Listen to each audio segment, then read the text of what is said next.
Hi po, ako si Mara. Nandito ako ngayon sa Lancaster, New City. Tara, kamustahin natin yung mga friends natin dito. Good morning! Tuloy po. Thank you. Hi, Shanice! So, Miss Ivy, gusto lang natang tanongin about your living experience here sa Lancaster, New City. But first, tell us what you do. I work as an admin assistant and I do freelance writing on the side. Eh, si husband naman, anong trabaho niya? Seafarer siya. Nasa Brazil siya ngayon. Wow, Brazil! Pero nung binili mo yung bahay, nandito siya. Wala.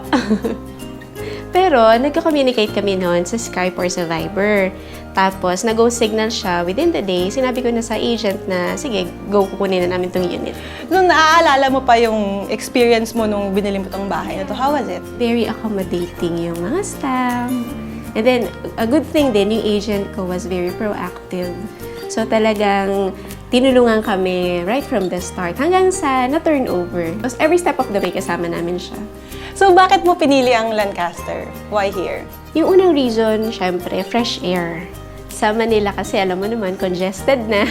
Tapos traffic. Dito parang na-feel namin na mas nakakahinga ka, mas hindi ka nagkakasakit. Si Shanice naman, kamusta yung pag-adjust niya nung lumipat kayo dito? After 1 week na pag-stay namin dito, friends na siya sa mga kapitbahay. So, yeah, nagbabike sila. Tapos, pag may mga birthday parties, ini-invite. Every now and then, may pupunta rin dito. So, mas okay siya. Parang mas nafe-feel niya yung ano niya talaga, yung pagkabata. Kamusta naman nung lumipat siya ng eskwelahan? Ang maganda, ang St. Edward talagang tutok sa bata. Pag may concerns ang magulang, madali silang ma-reach out. Talagang hindi siya nahihirapan academically and socially. Yung teacher niya, favorite niya.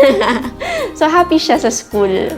Aside from that, ano pang paborito mo living here sa Lancaster? Yung neighborhood, very friendly. So, pag nakakasulubong mo sila, talagang, hi, ganun, kamusta? So, mas maganda. Tsaka, pag may kailangan ka, labas ka lang, andyan na yung grocery, kainan, may church, may school, andito na siya. Hindi ka na kailangan luluwas talaga ng Manila para mahanap mo lahat yon. Alam mo, Ivy, dito sa Lancaster, New City, happy kami na satisfied ang pamilya mo. Ay, oo. Salamat sa time mo. You're welcome. Salamat sa pagbisita.